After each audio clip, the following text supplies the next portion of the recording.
let's consider the argument that dog culture is created by capitalism, or capitalism is the fault. So in the anti-dog community, that's a big argument. It's these damn capitalists, and it's so easy to make a profit off dog products. Then, so that must be the problem. It's capitalism. But that's just a very myopic way of looking at it. Like, in my opinion, dog culture has hijacked capitalism. I mean, we were a capitalist country before domestic dogs came into such crazy favor and worship.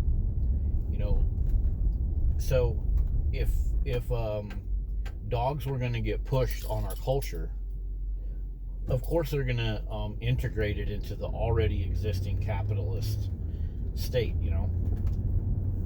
And obviously it is easy to make a profit really quick with any type of dog product, because we're in a dog worshipping nation right now. But the all the money and stuff that we spend on dogs, the products we buy for dogs, and dogs themselves are a product. They're something we buy and put in our house, and we have to maintain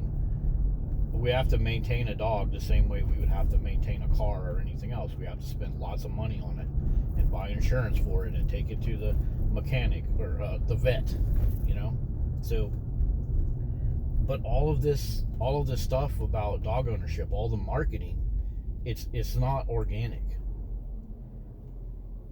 Like, for example, in capitalism, normally if a product is good and it performs well and has a history of being working really good, like a really good car, or, you know, a paving product that the city uses to pave the streets, if it does the job and works good and provides a good value and doesn't fail frequently, then it doesn't need a lot of marketing, because word of mouth and reputation will keep that product going.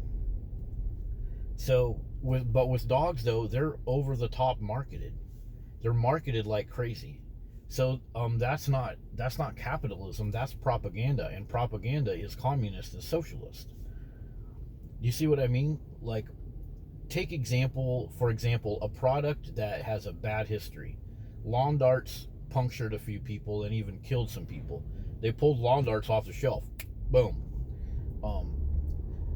Cabbage Patch doll. Chewed up carrots. You could buy a Cabbage Patch doll that would eat food. But then the thing ate little girl's hair and pulled their hair out and caused, you know, pain and suffering. So that Cabbage Patch doll, boom, it's gone, right?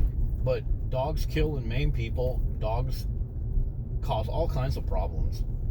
You know, senior citizens trip fall hazards in their house, breaking their ribs and ankles. Very many of those are caused by dogs. But when that stuff happens, everybody in society, the lawmakers, the police officers, I mean, the Environmental Protection Agency, the Consumer Product Agencies, all the agencies that would normally pull a product off the shelf that is absolute junk. You know, like if you bought a car and the airbags consistently 1 out of 5 failed and you had a few people die, that car would get recalled, that everybody would hate that car. You know, word of mouth would get around that car's junk.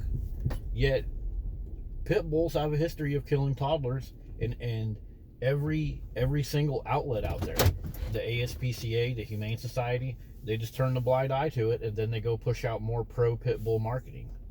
Even when a dog kills somebody, several dog trainers on YouTube will go do a video about it and how it was probably the fault of the dog trainer or something else like that. They will use a death of a toddler to remarket dogs back onto society. So the whole capitalist model, connecting that to dog culture, that doesn't work, because in capitalism, when we have a product that is absolute shit, that has a high amount of liability, word of mouth gets out, and our government organizations, our community organizations will target that failed product that's hurting people, and they will get it off the shelf, and we'll go spend our money on something else. With a dog, we don't do that. With a dog, all of these government organizations They will keep pushing out dog ownership. They'll pull the wool over their eyes when a toddler gets killed. They'll pull the wool over their eyes when a 15-year-old teenager gets mauled by several cane corsos. So there is a lot more to this than just capitalism. And dog culture does not fit the model of capitalism. Dog culture fits the model of propaganda, because there is so much propaganda about how amazing dogs are, and yet all the stuff about the expenses, the dangers, the environmental impact, all that stuff is, very carefully swept under the rug. If you want to know that stuff, you got to get on the internet and do a specific keyword searches to find all the stuff about it. So yeah, it's not pure capitalism. It's more like propaganda that is using the system that's already in place of capitalism. It's more like socialism and communism because of the super, super heavy propaganda that they use to push it out while they ignore the dangers and environmental impacts.